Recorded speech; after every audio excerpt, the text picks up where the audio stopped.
Well, this is a great looking crowd. Hey, how about this for a Wednesday night? Thank you so much, everyone, for coming. So, my name is Dawn Creighton. I am the outreach officer for Liberty Bank. I have full disclosure. This is not a topic I know a lot about. I was asked to fill in for a friend who was unable to be the moderator, and I said, sure, why not? It's a great way to learn a little bit more of something I didn't know quite enough about. So, thank you. You're welcome. So I feel like I'm probably going to get a bigger education than most of you are here. So if there's things that afterwards you say, well, Dawn, you said this or you asked this during your moderating, and you don't want to call me out on it, I'll give you my number and we can have a coffee. We can talk about what I need to know more about. Is that fair? Fair. Okay. So what we're going to do tonight with this amazing topic is I'm going to introduce each speaker. I'm going to read their bio. They're each going to have 10 minutes to share with you their magical story and their journey. And then we're going to open it up for questions that I have. In the meantime, I'd like you to think about questions that you have from the audience. We'll take questions at the end. And when I'm moderating and I find a situation goes like really down one path, and even though it's a subject I know nothing about, but it's something that's really relevant to like one person in the room, sometimes I might just say, that's a great question, and we'll answer that offline. So if I do that, it's not to be rude, it's just not enough of a general question, even though I know nothing about this topic. So Tom, that's gonna be one of those things that you can do. You can go like this, like, okay, Tom, that's that offline thing you talked about. All right, do we all understand the rules, and we're gonna have fun along the way? All right, I got a thumbs up from the back. I'm feeling really good about this. Well, thank you so much for coming, and thank you for having me, and may the fun begin. Our first wonderful speaker is Juanita Talbert. She is the chair of the Massachusetts Product Stewardship Council and the vice president of Mass Recycle. Woo! In her day job, the director of Sustainable Materials Management for the city of Newton. Give her another round of applause. She drove 2 hours to be with us.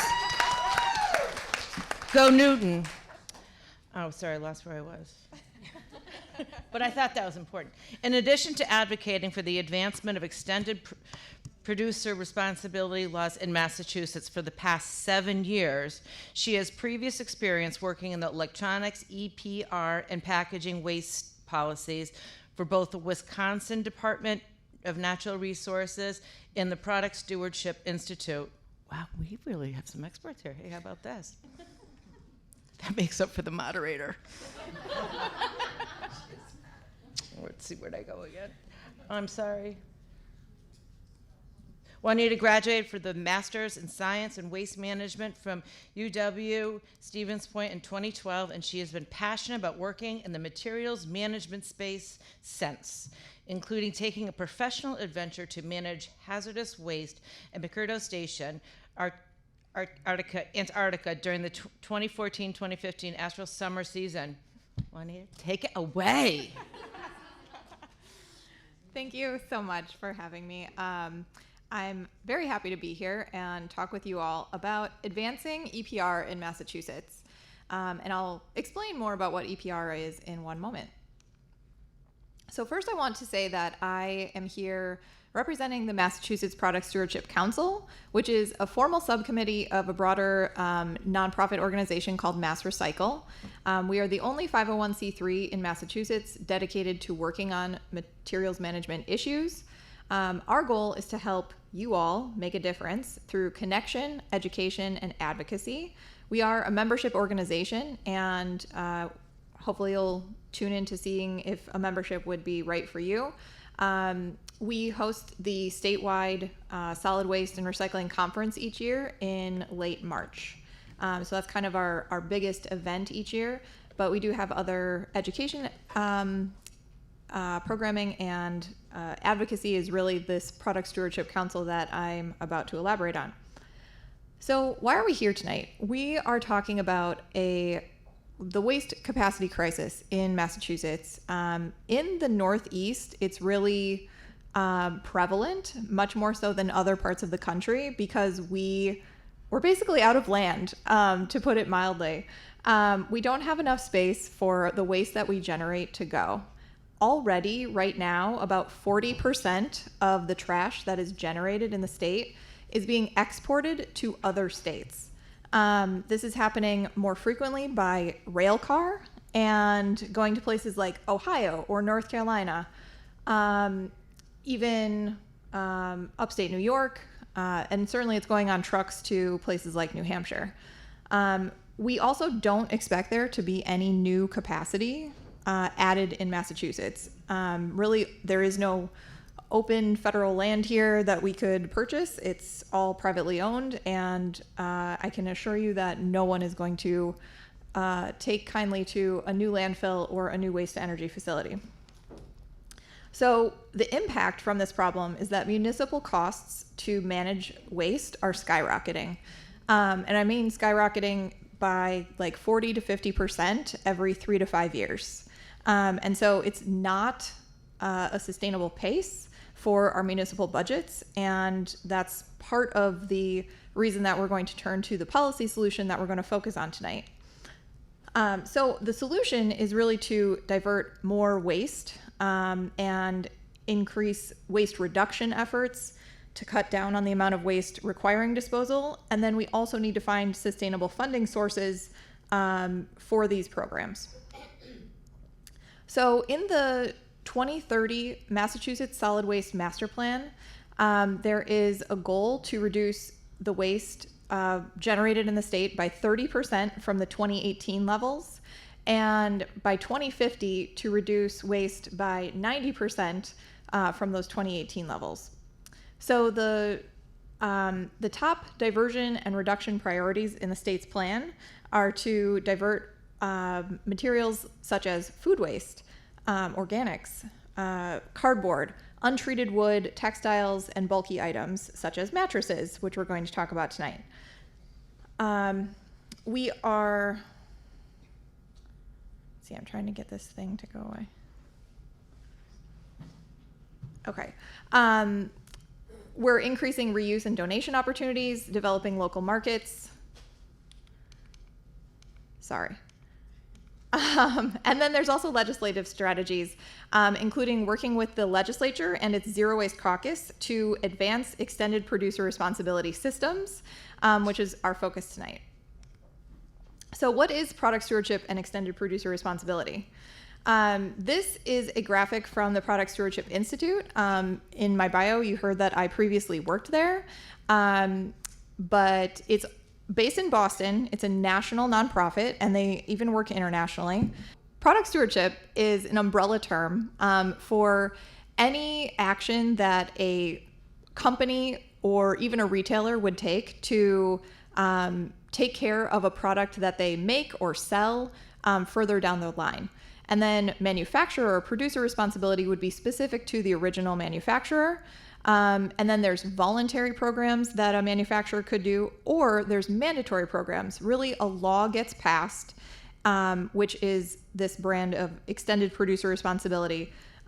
It's kind of a nonsensical term, but when you really break down the words, extended producer responsibility. So you're extending the responsibility of the producer beyond just putting an item on the store shelf.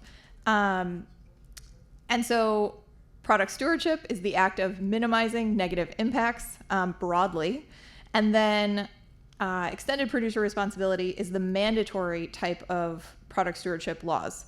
It includes, at a minimum, the requirement that the manufacturer's responsibility for its product extends to post-consumer management of that product and or its packaging.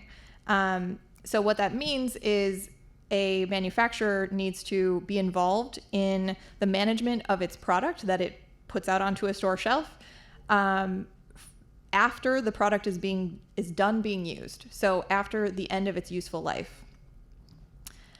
This system shifts the financial and management responsibility with government oversight. What this system does is it creates incentives for the manufacturers to incorporate environmental considerations into the design of their products or their packaging. So this would look like a regulation within the law to minimize the amount of airspace in packaging, for example. So this is a law that exists in Japan. So when they put something out on the shelf, here we see, say, perfume, for example. It's this tiny bottle in a package this big. So in Japan, that's not allowed to happen. You can only have like 5% airspace around your product. And so then that gets into so you lessen the amount of packaging. So that's kind of this incentive to change what you're doing to lessen the amount of waste. So that's the type of thing that I'm referring to. So the benefits of these programs are to reduce or eliminate the cost burden from municipalities. It may relieve the collection or labor burden, the coordination aspect from municipalities. It typically increases the convenience for consumers or residents of these products that we're talking about.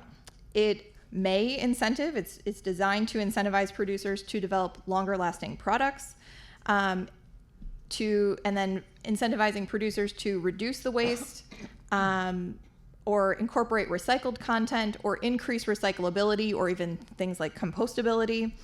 And it generates specific metrics to track system performance. Right now, one of the biggest pieces that we are missing is cohesive data collection within our waste collection system.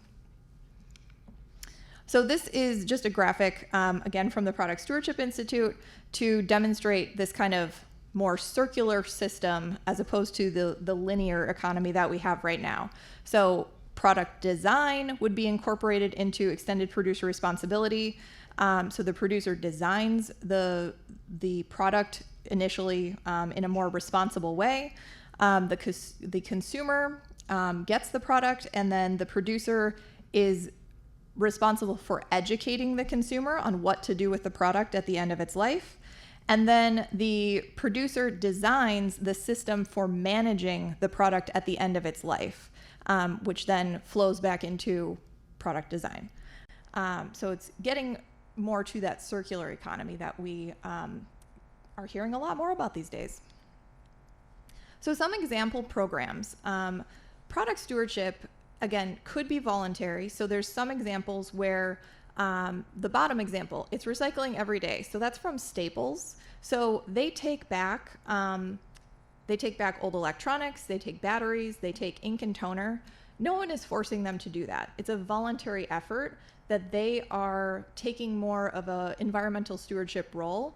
Of course, there's the benefit of, if we offer free recycling, more people are coming into our store, potentially buying things. So that's one of the incentives kind of doing that, along with just being a good environmental steward. Extended producer responsibility programs are required by law. So we'll hear more from our next couple of speakers about paint care to manage paint. So that's kind of the public-facing campaign or name for the program for managing paint. And Bye Mattress is the same thing for mattresses. Vermont e-cycles is another example of one of our neighboring states for their electronics extended producer responsibility law. So in the US, we have 133 EPR laws currently. They cover 17 different product categories in 33 different states. In New England, you can see that Massachusetts is not doing so well in passing these types of laws. So we have two laws currently. Both of them apply to mercury devices. One is for mercury thermostats, the other is for mercury auto switches. Very important to get mercury out of the waste stream, but I think we could definitely be doing better.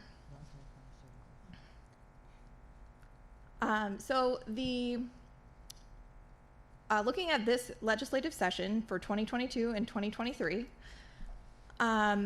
we are looking at 3 different bills for paint stewardship, and you'll hear a little bit more about those tonight. For our purposes, all 3 of these bills are nearly identical. There's a little bit of different wording in S542. For mattresses, there's 3 different bills. The ones that are listed together are exactly the same in the House and the Senate. And the other bill, H881, is a competing bill to the other bills. And then the category of packaging and printed paper. This category really is very broad. It actually covers what you would think of as your residential recycling stream. So packaging in this case would be a yogurt container. It would be an orange juice jug. So those are that's the packaging for the actual good, which is the orange juice. So what do you do with the bottle? That's the packaging. Printed paper would include things like newspaper and cardboard. It would include cereal boxes, tissue boxes, all of that kind of thing. So there's two competing bills also for packaging and printed paper, but that represents a very big stream or big part of our waste stream. So the Product Stewardship Council is really focused on paint and mattresses. I would say for both of those material types, the industry is in support, and you'll hear more about that in a moment, versus as opposed to packaging and printed paper where the industry is in staunch opposition. We have passed 4 of those laws in this country, the first of which was passed in Maine, but none of them are implemented yet because it will take several years to develop all of the rules and regulations and figure out kind of how that system is actually going to look. So what I just wanted to cover quickly is the stakeholder dynamics of paint stewardship, kind of talking about who's supporting it, who's opposing it. In this session, we have a lot of support from the American Coatings Association. That's the Paint Manufacturer Trade Association. They are actively trying to get this bill passed. Municipalities are in support, environmental organizations, local paint retailers, and many residents that have been interviewed at hazardous waste events. They've said, well, yes, of course I want this system. It would be much easier to take the paint to a retailer as opposed to needing to bring it to a household hazardous waste event. In opposition is the Retailers Association. For mattresses, as I said before, that there's 2 competing bills in Massachusetts. There is the industry-supported bill, which you'll hear more about tonight, and then there is the other 2 bills which have it's called a social impact payment into the bill, and that would support a nonprofit mattress recycler. And then the mattress disposal ban that took effect in November of last year really creates a unique landscape within Massachusetts. We're the first state to pass a ban like that, and it has a lot of implications and impacts for now getting an EPR system after a ban. So our strategy to advance EPR, we're looking at, again, these 3 priority materials. So we've found that paint is a proven model in other states.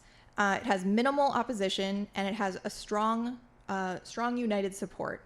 But it's also a very niche material. It's a very small part of our waste stream.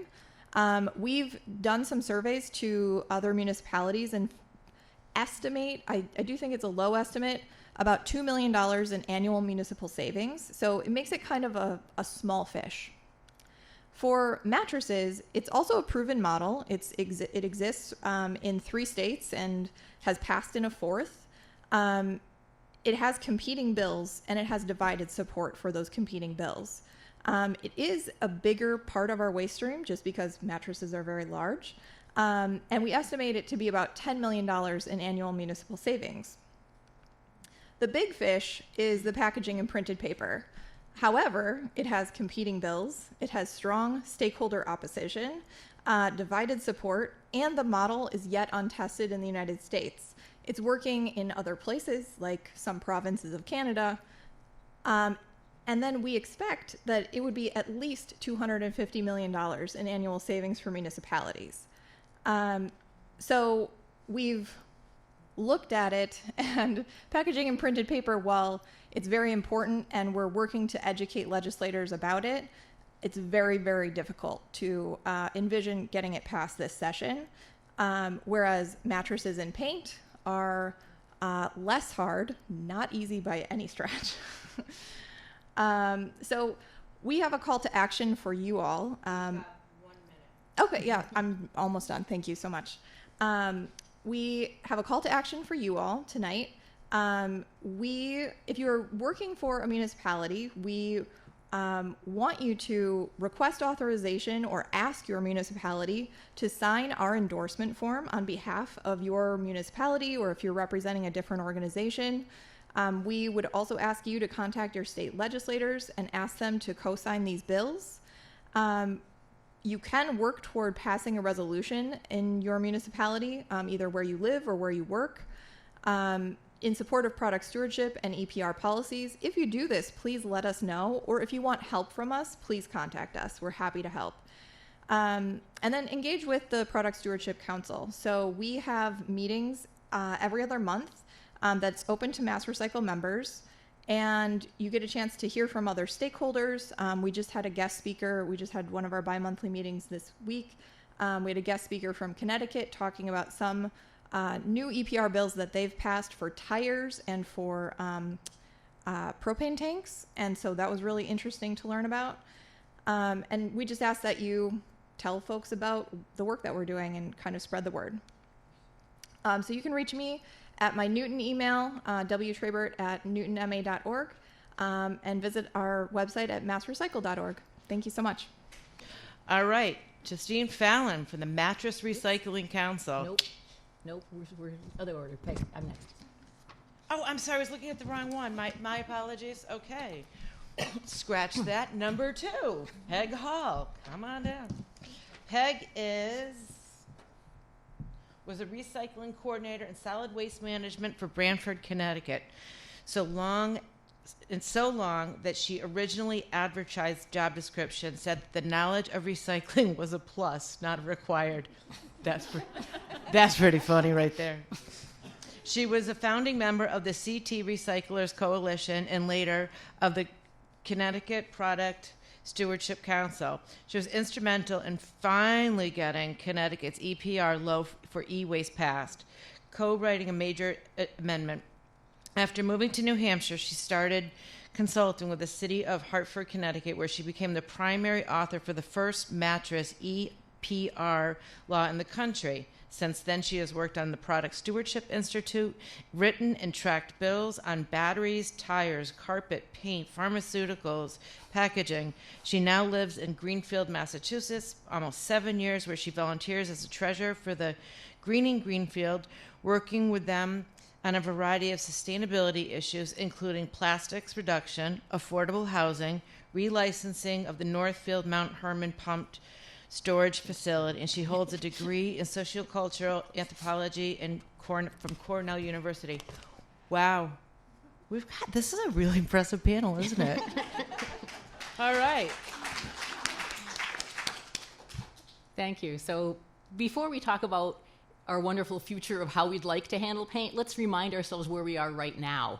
So if a resident, one of you guys, picks up the phone and calls somebody and says, I need to get rid of my paint. So, okay, let's face it, you started by looking on the internet. Maybe you found the answer and maybe you didn't. So let's assume you've had to move on and make that phone call. First of all, in this audience, do any of you take these phone calls? Oh, come on. Yeah, only sort of? Yeah, okay. We've got some people that get these calls. Absolutely. I did that for over 20 years. That part should be memorized. So I say to you, yeah, sure, what is it, oil-based or latex? And you say, I'm not sure, maybe a little of each. Okay, you're going to need to go down the basement, look through the drips, and figure out which one it is.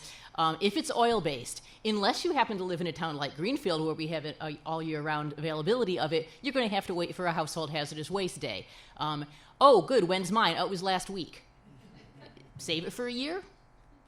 Okay, maybe you're lucky it's in September because a lot of them are in September. So you make an appointment, you drive over there, you wait in line, you meet Tom, who's there saying, wouldn't you rather there was a better way to do it? And 97% of the people who he contacts says, oh yeah, another different way would be really great. And you've got some latex paint. Okay, the best solution on that at the moment, so you use it up. paint a boards, slap it paint the inside of the garage, just make it go away. Or you get some kitty litter, you pour it into it, you get some speedy dry if you want to buy something, leave it out in the sun where kids or pets can't get at it, leave the lid off of it. Once it's finally dry enough that it won't pour, that takes, I don't know, a few weeks, months. Then you can put it in your trash, but some places you have to call your hauler ahead of time and tell them you're going to be doing that so they don't freak out. Does this sound like a really good way of managing a material to anybody? So here's what we'd like to propose instead. Now I get to see if this clicker works. I should have been showing that before. Oh well. So, Paint Care is a producer responsibility organization, or PRO, also called SO for Stewardship Organization. It's the nonprofit that was created by the American Coatings Association because of the EPR laws. Now, they're kind enough to let me use their slides. Thank you. But I'm not Paint Care, just so you know. I do policy work, I write legislation, I track legislation, working mostly for Connecticut, but with the Product Stewardship Institute, PSI, in case we need more acronyms, and with reps from many other states and a few other countries. Take a look at that map. There are 11 states now. Last month when we did this thing, we only could count 10, but we just got Illinois, plus the District of Columbia. Take a look at that map. So you see a hole in the middle of New England? That's us. That's us in New Hampshire. Is that the company you want to keep? I just moved here from New Hampshire. Believe me, that's not the... Yeah. You get the idea? What's wrong with this picture? So before most laws get written, we sketch out the basics. I work with PSI on what's called an elements document on each material. So you want to make sure that there's consistency within the state and hopefully across the states. On paint, that is very good. We're all quite similar. On e-waste, there's 24, 26 bills, 24, 26 states, all a little different. If you are the national organization or if you're a retailer operating across multiple states, multinational, you don't want to do something different because the city of Greenfield asked for it to be that way or even because the state of Massachusetts did. But that's where we are right now. Luckily for paint, they're pretty harmonized. You want to definitely just ensure sustainable financing over time. That's most of what this is about. And we need to have antitrust protection in there so that we don't accuse these people who are working together of colluding against the law. So in this elements document, I start with definitions. That is my big thing, is definitions, because we put probably 70% of the law is in those definitions. So you take something called covered materials. What is paint? What is a mattress? What is e-waste? Are we including, so for paint, I will answer that. That is what we call architectural paint, the stuff you use on the inside and the outside of your house. It's not artists' oil-based paints. It's not marine paints. Those have a different chemical composition. So for mattresses, does it include futons? Maybe, maybe not. How did you write the law? Does it include crib-sized mattresses? Maybe, maybe not. How did you write the law? For computers, e-waste, TVs, scanners, printers, mice, all depends on how you write the law. But once you put that language in the definition, from then on, the rest of the law is easier to read for lay people because you don't have to say paint, except for the ones that are, yeah, so you just say paint and we all know what you mean. If you say mattress, it includes a foundation. It doesn't include other things. It's not a sleeping bag. All that's up front. Then you define covered entities. Who does this law apply to? Who has to do it? Who can use it for free? So all that's done in the definition section. So with paint, I've already mentioned most of the laws are pretty similar. The new Illinois law is not going to allow for incineration of the collected paint. So we'll have to see how that plays out. That's a new twist.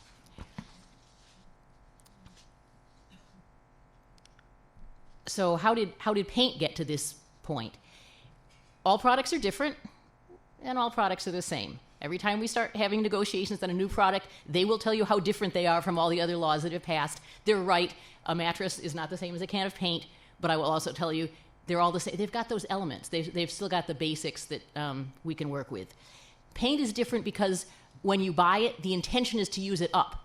If I buy 5 gallons of paint, maybe I'm going to have a quart left over. If I buy a mattress, at the end of its life, I still have a mattress. So that's one big difference. At the beginning, when you start negotiating with any producer organization, I'm going to tell you, they all fight tooth and nail. They don't want to do it. And they have various reasons why they don't want to do it, but I'm going to tell you they all boil down to, I don't wanna. They don't want to pay for it. They don't want the responsibility. Well, guess what? Neither does the municipalities. We've been doing it all along. We don't want it either. This is where we'd like to head with it instead. We hold stakeholder dialogues. We work within municipal groups just to make sure that government's got its act together to make sure we all want the same things, and we don't.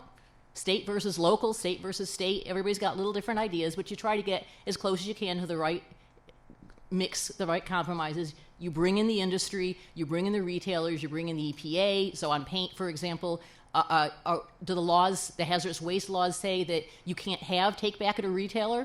Can you call it universal waste? Never mind what that is. Are there ways to work around those laws? Some of that has to be done in the background, some of the background information.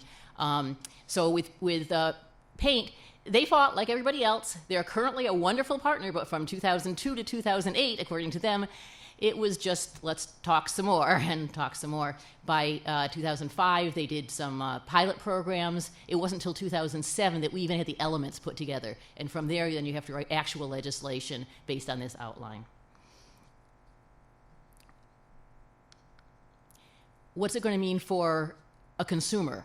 Well, right now you can go to government-run programs. That's going to continue and expand. So probably your own transfer station is going to become a place where you can drop stuff off. And the hazardous waste places will probably expand to be able to take latex. That's good as far as it goes, but that's not very convenient still. You live in a small town. How often is your transfer station open? Tuesday and Saturday mornings? Don't think so. Here come the retailers. That's what we want. It is voluntary. It's voluntary for the transfer stations, the municipalities. It's voluntary for the retailers. They have to put the charge on the can of paint, but they don't have to accept it back. But they're going to. The big box stores, they're not going to. The little ones, they like it. You're going to see the CEO of Sherwin-Williams has said, all my stores are going to do it. As soon as it comes available in a state, we're on board. The True Value chain stores, the Ace Hardware stores, that's where you're going to see them. They will be participating. It gets customers in the door. They're not going to the big box stores. They're coming to see you. So they like it.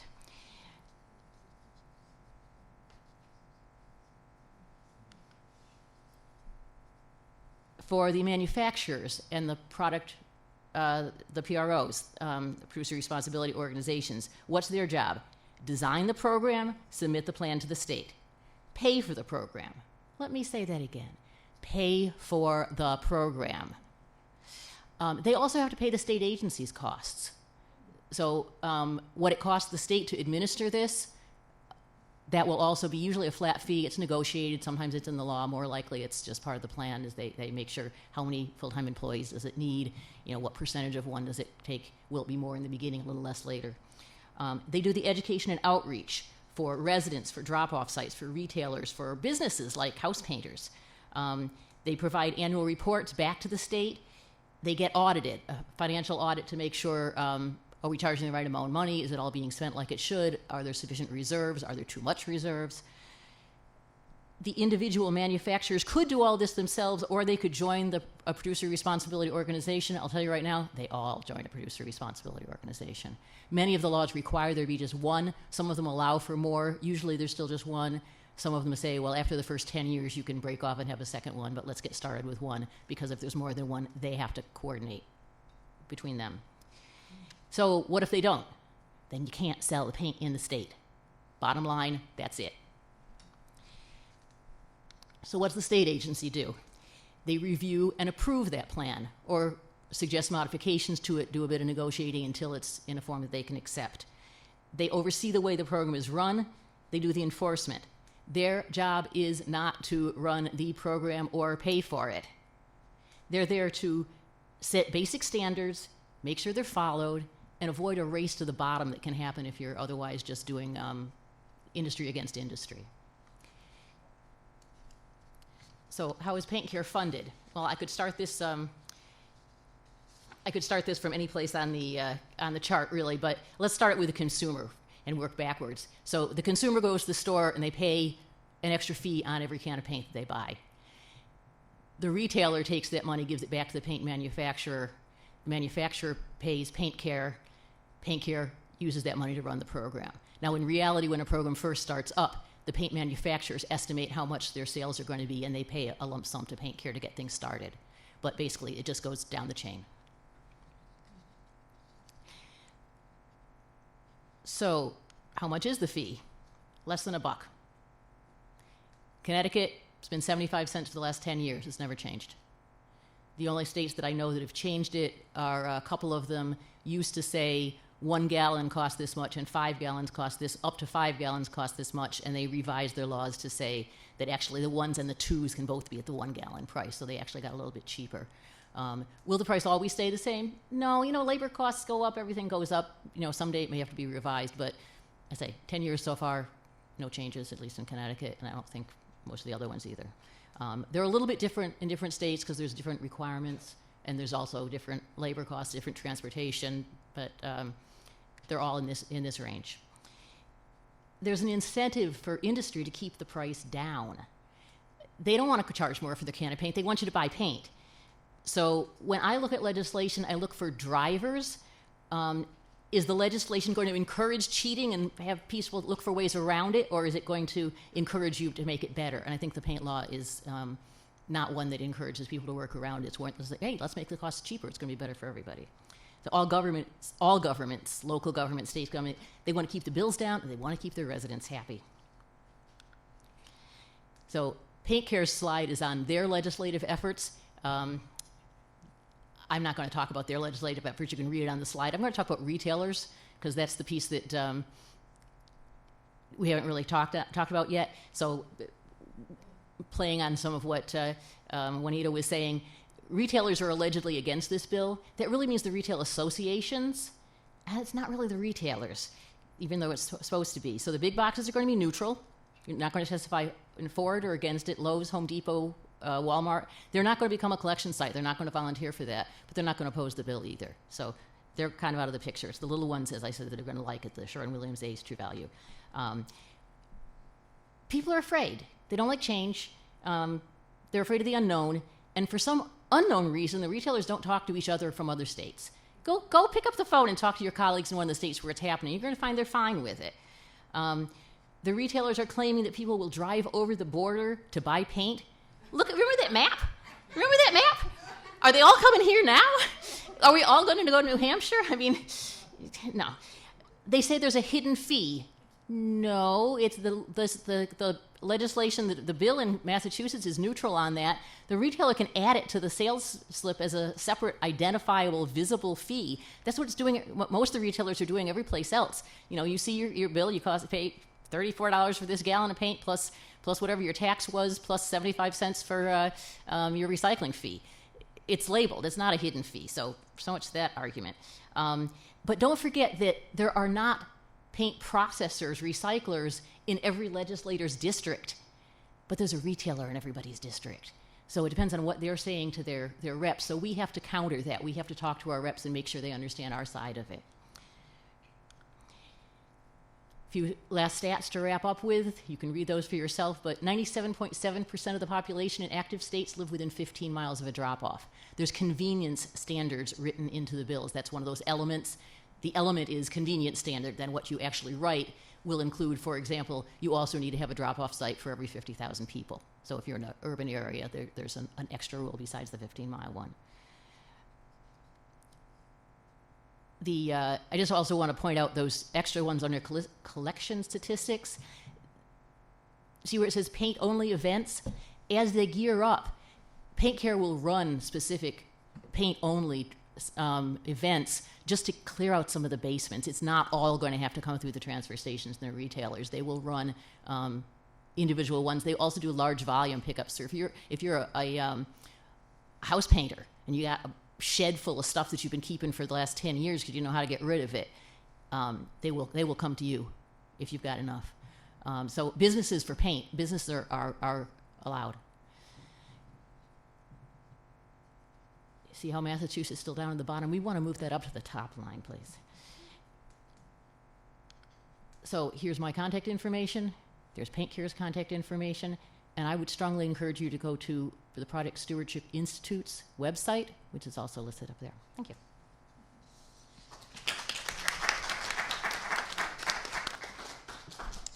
All right. Now we have Justine Fallon. Yes. I was just teasing y'all with the other. Justine is the Director of Operations and Mattress Recycling Council, MRC, where she oversees industry research and the implementation and the improvement of nationwide mattress recycling program called the Sleep Product Sustainability Program, SP2. I appreciate you giving the acronyms so we can understand what they are, which aims to reduce the environmental and social impacts in mattress disposal. She has 14 years of experience working as an analyst at the Mass DEP and 8 years with MRC and 4 years as the director. She received her BS in environmental science from the University of Connecticut. Mattress away. Thank you very much, and thank you for having me. Yes, I'm Justine Fallon. I'm the Director of Operations. I've been with MRC. It's actually my 9th year, just this month. So we had a work anniversary. So for 20 years, I worked for Mass DEP, and the last 14 years, I managed the Springfield Materials Recycling Facility, which is where probably most of your recyclables go in Western Massachusetts. So I reside in the Hartford, Connecticut area, and I do oversee the staff and programs for Connecticut, Rhode Island, and California. But Massachusetts is near and dear to my heart, so I'm really hoping that we can get back in here and I can work with my former colleagues again. So I'll get started on who we are. So the Mattress Recycling Council is a nonprofit organization that was created in 2013 by the International Sleep Products Association, which is the trade association for the mattress industry. The MRC's role is to develop plans to implement and administer mattress recycling programs in states that have supporting legislation. We also have the Bye Bye Mattress brand, and that's our consumer-facing brand. The intent of that is something that's memorable and fun and something that can engage businesses and residents on where they can go and recycle their mattresses. So our first laws passed in 2013. The first state to implement was Connecticut in 2015, and then the other states followed soon thereafter. And we most recently passed, legislation was passed in Oregon in 2022. We're in the process of developing our plan for that state, and we anticipate that we'll start operations in mid-2024. So when the International Sleep Products Association, they work with new states on legislation. And when they work with these states, they have 3 key elements that they're looking for in terms of legislation. The first being, that we're going to administer a statewide program and provide convenient collection opportunities. We're looking for having the program funded by a visible fee collected at the point of sale. And then another pillar would be to, focus in on education and outreach to residents, stakeholders, retailers, the industry, businesses, anybody that is going to recycle a mattress. So once legislation is passed and MRC comes in to implement programs, really what we do is we try to work with the existing solid waste infrastructure. So, residents, when they have bulky materials, they maybe put it out at their curb. Could you try the mic a little closer, please? Because some of us back here might be missing what you're saying. Okay, is that better? Even closer is better. I don't even know if I can get it Do closer. you want to try this one instead? Yeah, maybe. Yeah, this one works better. It's not That's very well. Let's see if this is. Oh. Is that better? Can you hear me? Okay. I think the mic drops on you. It's part of the Maybe we should just try that. Okay. Yeah, I think we should just try that one.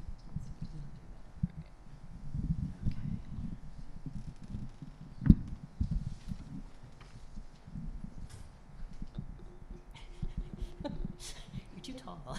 Is that it? I wonder if it is. Is it already better? Yeah. Okay. Okay. I gotta see where I was here. Okay. So what we do is we work within the existing solid waste infrastructure. if we work with curbside programs, we work with transfer stations and landfills where we'll have no-cost drop-off sites for residents and businesses if businesses can come into those sites. We do collection events. We try to focus our collection events on rural areas, underserved areas where they may not have mattress collection, and environmental justice areas where we need to supplement some of the collection opportunities. We contract with mattress recyclers in each state, so there's an opportunity for businesses and residents to go directly to a recycler to drop off their mattresses.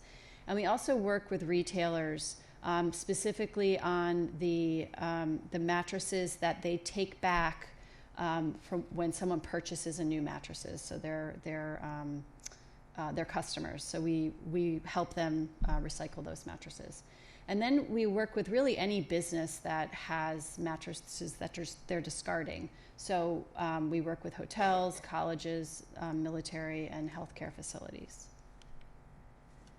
So some of our successes in terms of Connecticut, we've collected over 1.5 million units since we started the program, and 97% of residents have access to a no-cost drop-off option.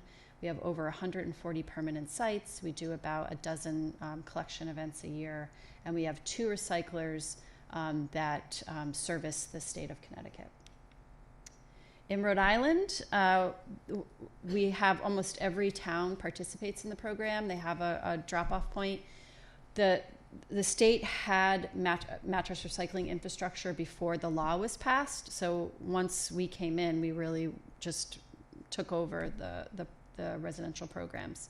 So we have 38 permanent sites in that state, and 2 recyclers that service that state. California is our biggest state. We collect over 10 million units. We have collected over 10 million units at 230 permanent collection sites, and that gives us about 95% access for California residents that they live within 15 miles of one of those collection points.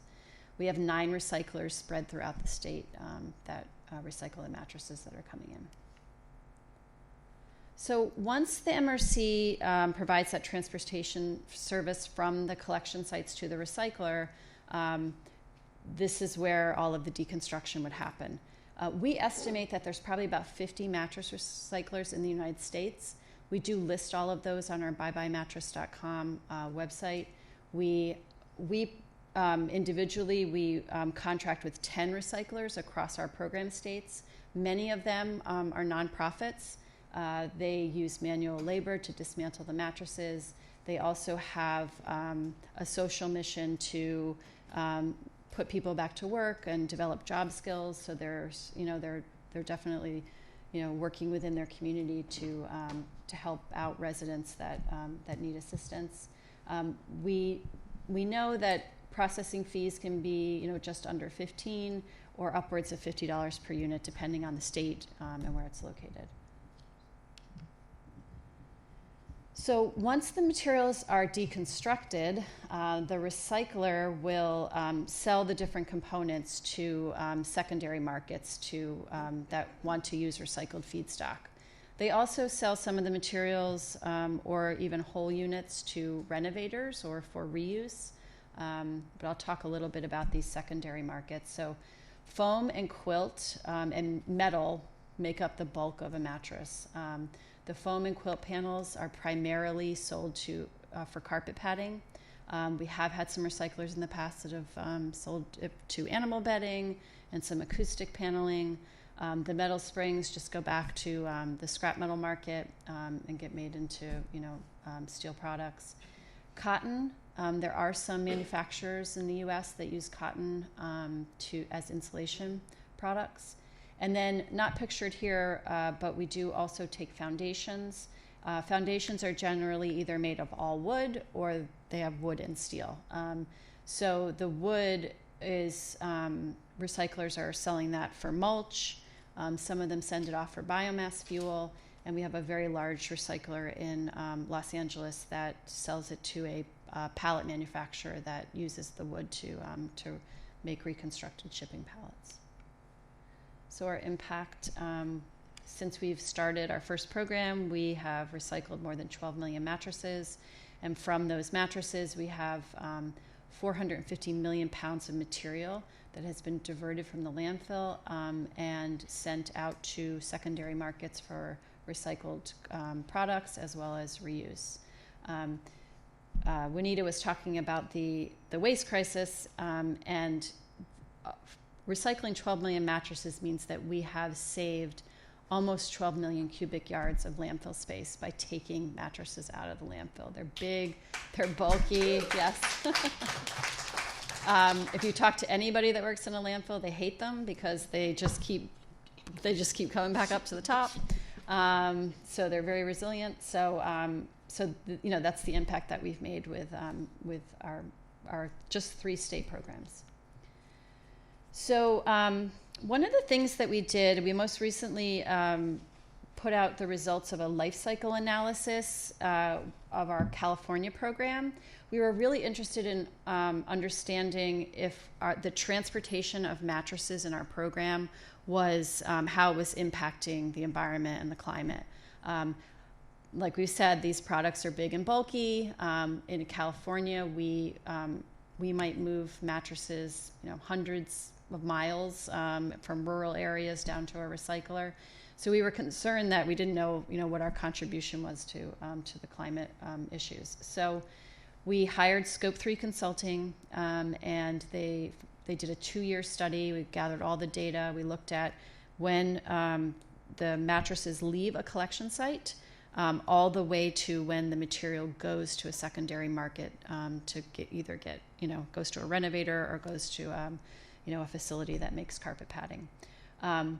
We were really pleased when the results came back that we're a carbon negative organization.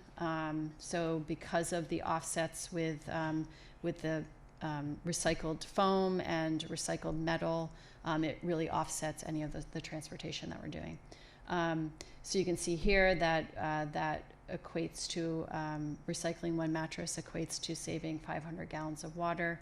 It also equates to saving the emissions of 60 vehicle miles traveled. So that was good news. The LCA was part of our research program.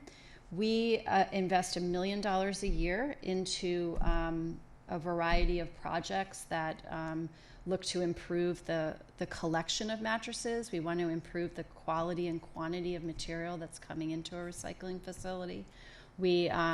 We work on transportation, on different types of containers, decreasing our carbon impacts. We work with recyclers on the deconstruction of the mattresses. We have worked with them on lean manufacturing. We do fire safety assessments and work with them on fire safety and also automation, different types of equipment. One of the things that we're really focused on is the end markets or the secondary markets. We're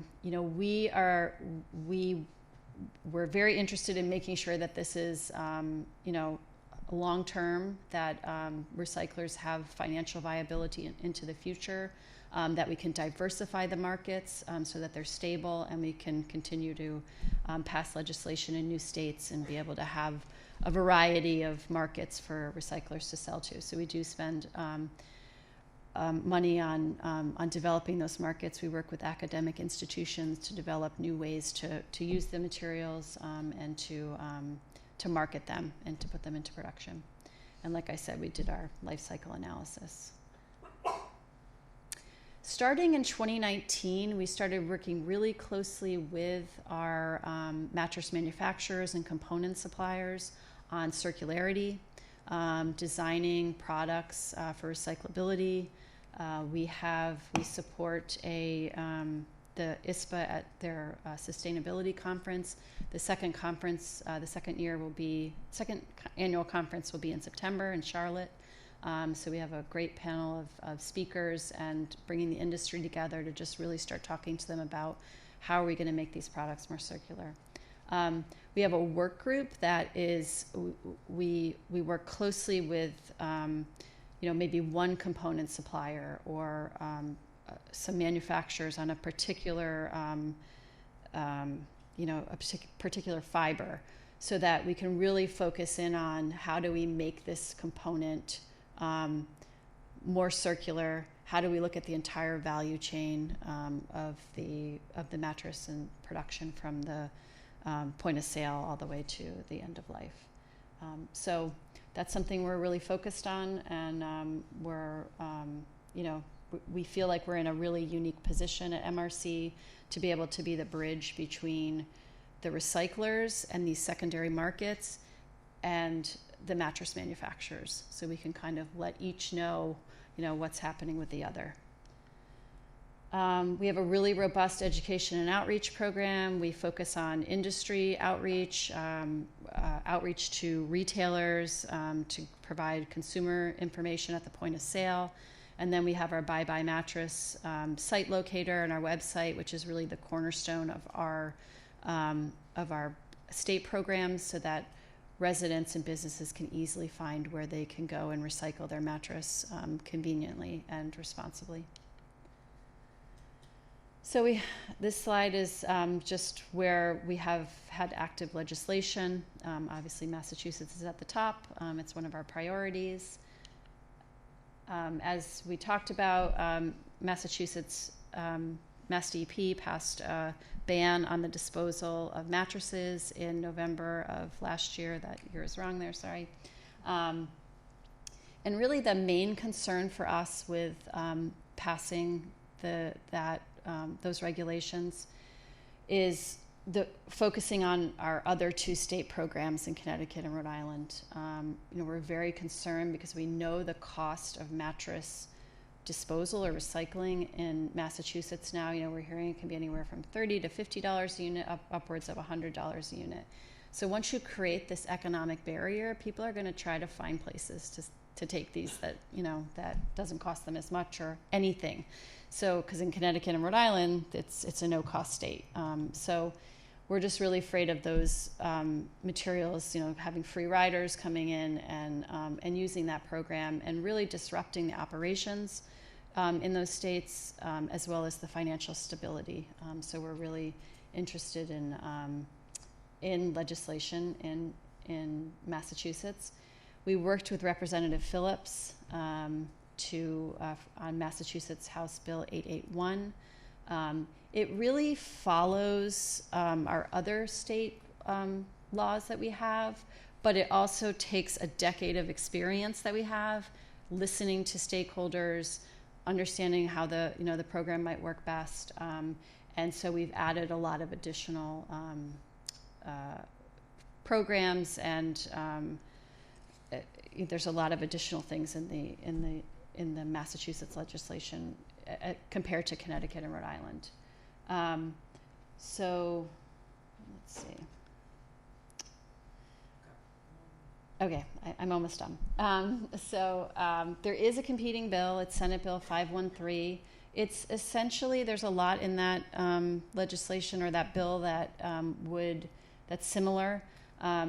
The only thing, Juanita talked a little bit about it, that we would be in opposition to is the wraparound services to the one nonprofit recycler, which adds additional costs to the point of sale fee, obviously, and additional requirements that can really make the program inefficient.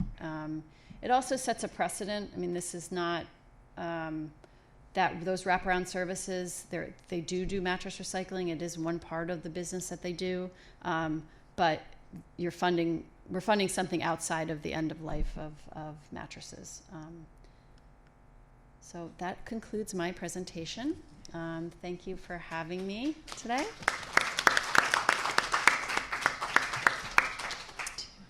Thank you. That was very informative. You sent me right down a little note. I have some friends that work in the nonprofit sector that they're always looking for opportunities to place individuals in jobs. And this would be a great one for them, so I will be following up with you. And I also want to just share with you that the reason I was making some funny facial expressions wasn't necessarily really what you were saying.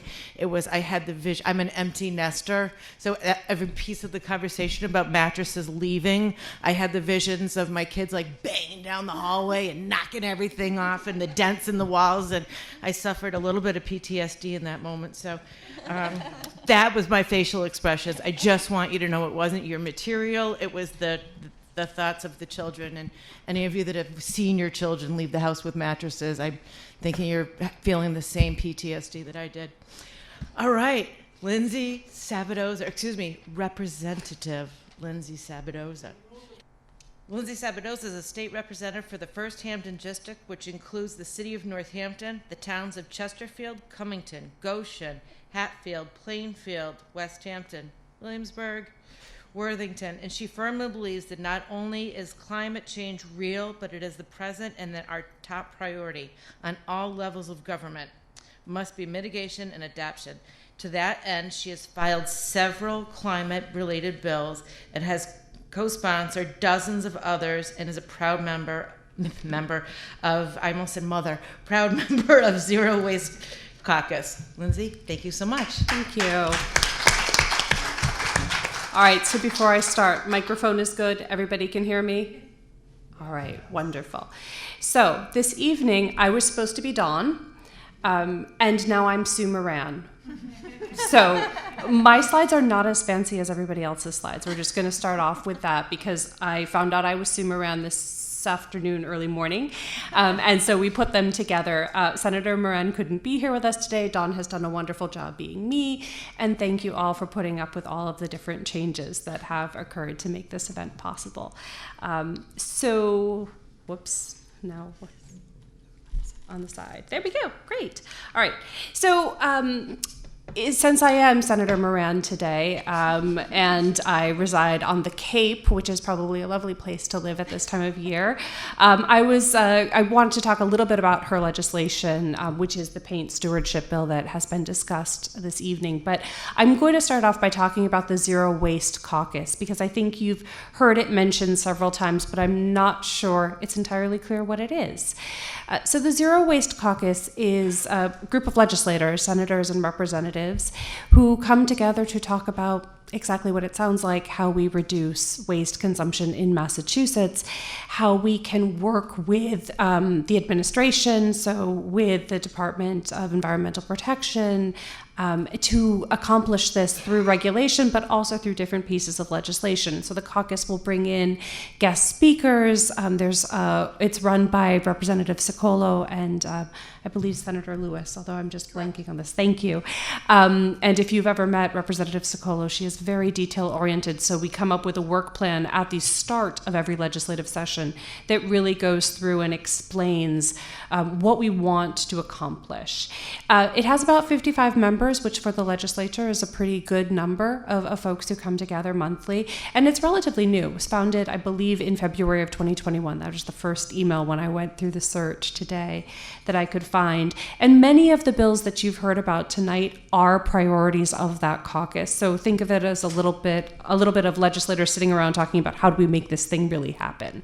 But we also talk about budgetary priorities, and that's going to be important because I'm going to talk a little bit about how do we actually make these bills become law.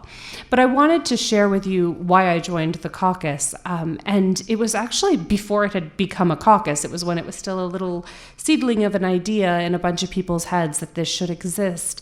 And I went to a meeting. It was in Holyoke, but it was with representatives and mayors from all over Western Massachusetts, really talking about the crisis that I think our cities and towns are all facing, about what do we do with all of this waste, and more importantly, for municipalities, how do we pay for it? Because the costs just keep rising. And so we've heard that time and time again. The cost of glass is so expensive, we don't know if we want to recycle it anymore, right? We don't know if we can transport this. We hear this issue with PFAS all the time. There are PFAS everywhere. We don't want it put into our landfills, but what do we do with all of this waste that is, I guess we could just say, toxic, right? And so in that meeting, it became abundantly clear to me that the legislature had to make this a priority. And so when I heard at the end of the meeting that Repsicolo had this caucus that she was forming, to me it was obvious that we had to come together and talk about this in more real and concrete ways than just sort of that beginning of session. We get all these great emails from constituents and from advocacy groups that say support this bill, which, you know, we often sign on to legislation, but then it kind of falls by the wayside if there isn't really that, and you all know this because you are involved in your cities and towns. If you're not focused on the problem, no one is doing anything. This caucus is a way to make sure that it's a little bit different. Whoops, slide. There we go. All right. Nope. There, this is the slide.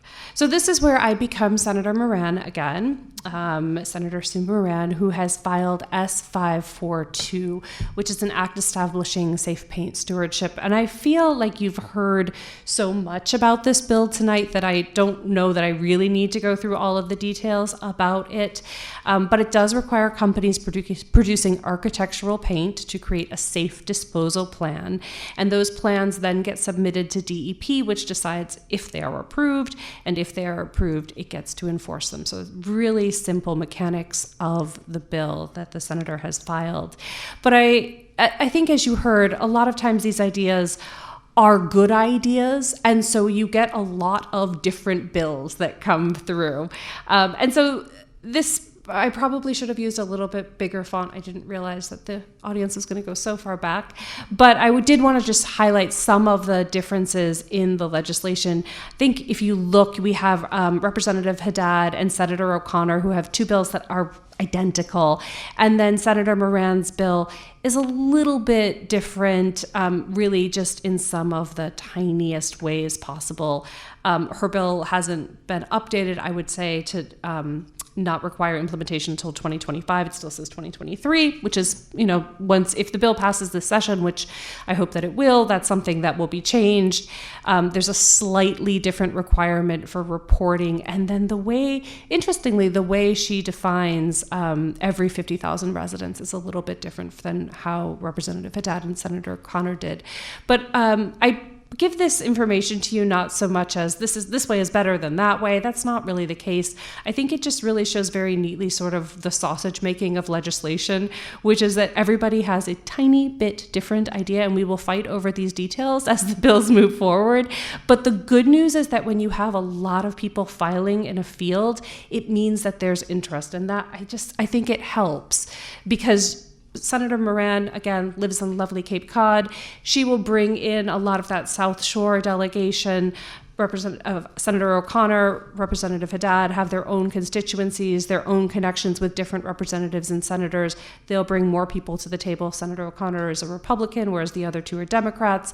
It makes the effort more bipartisan. And these things are all really important as we think about how to move through the legislative process, which is really the bulk of what I'm going to talk to you about. So tonight, at this point, I can be myself, but I think also Senator Moran. I'll take that liberty. So we're doing a lot of switching around of personalities, but I think as we've heard from everyone who's spoken tonight, they talk about who the stakeholders are, who's supporting the legislation, who's against it. Now, I'm going to be very blunt. The Retailers Association is against almost everything at all times. They really don't like change.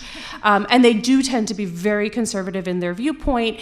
And then when you go and talk to your small businesses in town, a lot of times they disagree with them completely or have no idea who the Realtors Association is and what their position is on a particular issue. So that's, I think, interesting information, because when we talk about advocacy, again, I'm looking into the crowd. I know many of you. I know that you write to your legislators. I know that you send the emails, you make the phone calls.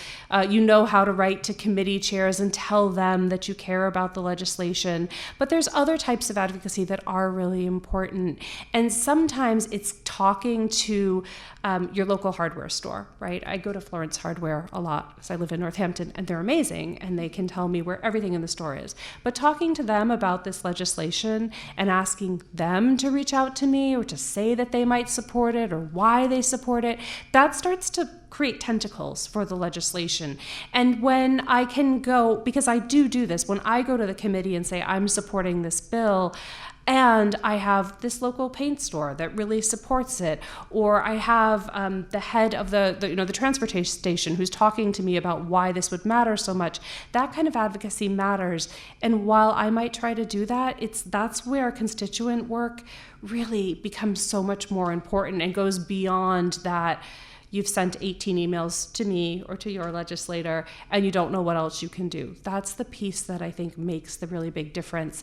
And then looking for all avenues. I wanted to put this on here because I think a lot of times we see the bill numbers and we get very excited and we think we're going to pass this bill and then we're going to pass this bill, and until I see, that bill number passed, I'm going to be upset. But there are lots of ways we can pass legislation.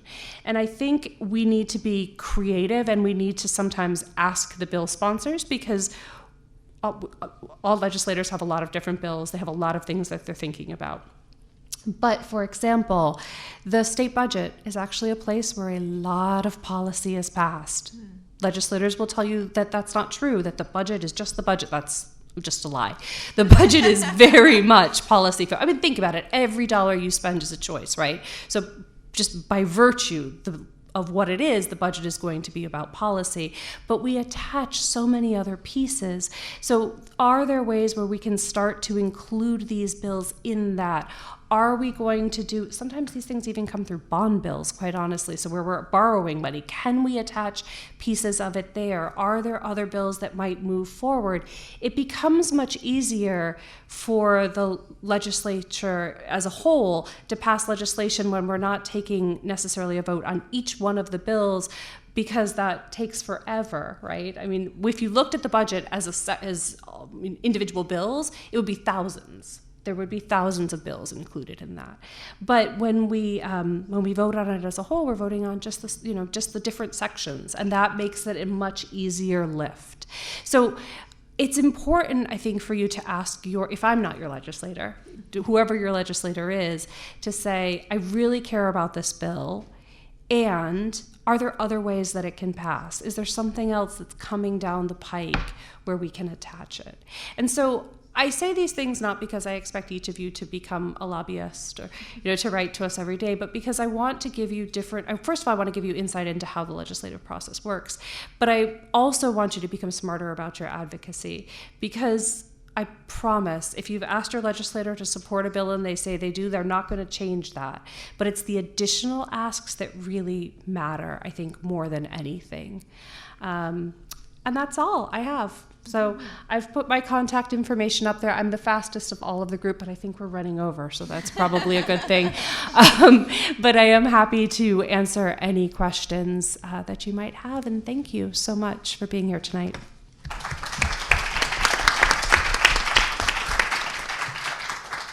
Thank you, Lindsay. That was fantastic. And I think that oftentimes folks don't understand the process. They get caught up in the issue and they don't understand the process. And I think we don't usually do a really good job at explaining the process. So thank you. My applause.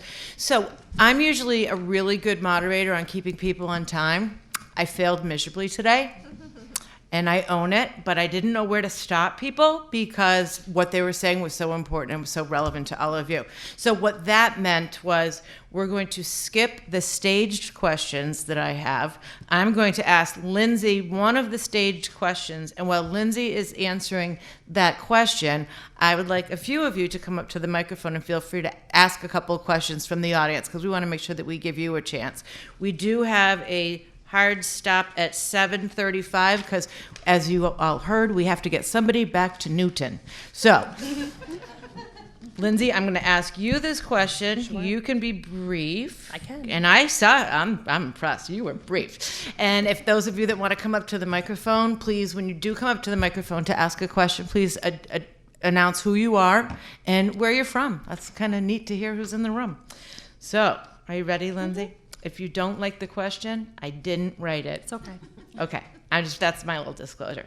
So usually not being a constituent is a significant barrier to communicating with a legislator outside one's district. Do you have any recommendations of how an individual whose legislator is not a member of a committee of interest could effectively share their concerns, information with a legislator on a committee of interest? I like this question. I wish I wrote it. So there is no real easy answer to this question because it is going to depend on your own legislator and how they like to handle things. A lot of times if you email someone who is not your own legislator, they will refer you back to the person who is your representative or senator, which is good because they need to hear what your views are. A committee chair should not necessarily do that. So if you're writing to a committee chair or committee staff about a bill you care about, they should just accept what you're writing and they should respond to you and interact. If you find that that's not the case, use your own legislator to make sure that you're making that connection. In my office, so just to be clear, I answer everybody. If you email me, I will answer you. And I will tell you this is who your representative is. You should work with them, or I'll give you whatever information you need if it's a question about one of my bills or whatever, why you're writing to me. But not everyone does that. But with your legislator, irrespective, if you're not getting a committee chair to answer you, ask them to put you on an email thread with the chair, ask them to email the chair directly, ask them to be your liaison. I mean, a lot of times that's what we are. We're the conduit for how you communicate with different people in the State House. So I would say, like, really put that onus back on your own representative if you're having a hard time connecting with other people or you feel like you're not being heard where you need to be heard.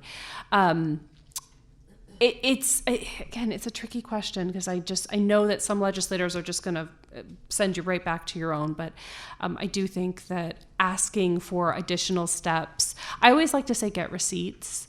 I hope I'm not making anybody angry with that, but you can say to your legislator, will you send in testimony on behalf of this bill and can I see a copy of it? No, I don't think that's a big ask, and that might be a way to make sure that communication is getting it where you need to be.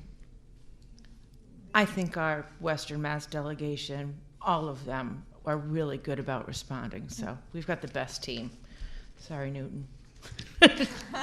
Newton has a very good team. Newton has a good team. I just have the luxury of knowing our Western Mass team, and I work really closely with them, and they've been awesome with me in the programs that I've been involved with. So thank you, Lindsay. Of course. We have a winner! Yay! Hi, I'm Nina. I live in Amherst. I'm curious who the Retailers Association is. A few people mentioned it, so if anyone wants to answer that. I'll try. Sure. I would say that the Retailers Association is a trade association. They have a national organization and then state chapters, but I believe they're a membership organization, but I've actually heard from an individual legislator that received testimony on the paint bills that they received oppositional testimony from the Retailers Association, and then individual retailers submitting support. So even the legislator who was reviewing that testimony was left rather confused, and also it certainly takes away from the opposition. But in short, it's a trade association that's representing retailers across the state that are members of that organization. Primarily the smaller mom and pop retail. There's a few of the larger box stores, but prominently smaller to medium-sized retail. Hi, I'm Susan Cooper. I'm actually on the select board in a tiny little town of Monterey. So I have a couple of questions. One is, I'm really curious what happens to the paint after it's collected. Yeah. Second is, it's mind-boggling to me that we have a mattress ban and we're collecting the mattresses and we're not supporting legislation. I mean, that seems very strange, and I would welcome any commentary on that. And the third one is, I know in Europe there's been a lot of support about product. taking back products and changing the way things are packaged. And I personally really, really hate, anyone who's had children knows that anything wrapped in that hard plastic shrink wrap that hangs so nicely on the shelf is a nightmare, and it's a nightmare in every possible way. And getting rid of it would be so good for everybody. And Europe's doing it. Why are we not taking what they've learned and implementing it here? Because that seems like a no-brainer, like it's tried, true, and tested.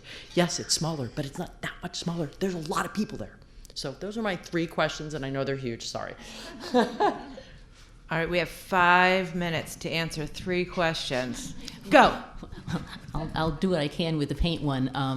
The best news about oil-based paint is there's less and less of it over time. So mostly it's being phased out. And that's what's one of the great answers. You know, you get the VOCs down, you get the toxic components down. What there is it does tend to get incinerated as hazardous waste, or as in cement kilns, or that's better than you think. But anyway, what's the other way they burn? Anyway, so that's the oil-based paint. And the latex, about 70 or 75% of what we collect gets reblended and recycled into reusable paint. The problem is we can't buy it in this country most places. A lot of it's going to a processor in Illinois, and from there it mostly goes to South America. The same paint manufacturers who are supporting the program don't really want the competition. So what the Product Stewardship, competing against themselves. So what the Product Stewardship Institute has done is they formed a new trade association of paint recyclers, of paint remanufacturers, people who make recycled paint, and we're working on seeing if we can't get that into more U.S. markets. But they can't break in right now because of the transportation issues of getting it into the regular supply chain. So if you're in northern Vermont around Burlington, they do their own and they sell it there. But there's not a lot of that happening. But again, it's improving. Did you want to take the mattress band one, or should I? You can have it. No, do you want do you want this? Here, take it. Just give me all of them, I think. It sounds like I need them the most. So you were asking why is there a waistband before EPR? No, we have a waistband. If we have the waistband, it seems like legislation is a no-brainer. We've already have to do this. Right. Just put the structure in place to help it along. Like, duh. Maybe you need to answer this. Yeah, you want to take us. I don't know where Massachusetts got the idea that if you ban it, it will go away, and the private industry will suddenly jump at the chance. It doesn't work. Right? That's the problem. And I'm speaking as a former Connecticut resident when I say that. So part of the problem is that now that they've done that, it's changed the dynamic and the pricing. So you've got people that have bought into the current system, and now they don't want to let go of the money. So that's going to be an issue. And I don't know who wants to take the blister pack question. The stuff you're talking about, so you have to open with a chainsaw. Is that the one? Yeah, that's what I thought. The one who the designer of it should be forced to open all of his family's Christmas presents without scissors and the toilet paper. They do it to extend the opening time of the presents on Christmas. Because let's face it, kids rip through it. Now it's added an extra hour to each gift. Maybe it's up to the I have 3 grandchildren. I know. I think it would be a great idea to make them use something else. But anyway, unless someone else has something else to say, that maybe we get stuck. Lindsay, did you want to add to that at all? Well, I guess the only thing that I would say is that it's more challenging in the United States because we are doing this on a state-by-state level, right? And until you have a federal government that decides there is going to be a nationwide process, I mean, we're seeing this in other areas, and not to get too far off the tracks, but if we look at the question about hens and eggs and pork, what states can regulate, what states can't regulate, what they can require, it gets really tricky. A lot of those products aren't coming, they're not produced in Massachusetts. It's one thing to say we're going to recycle in this way. It's really much harder to say what are we going to allow to be sold in the state. These are cases that are going to be coming before the Supreme Court, actually.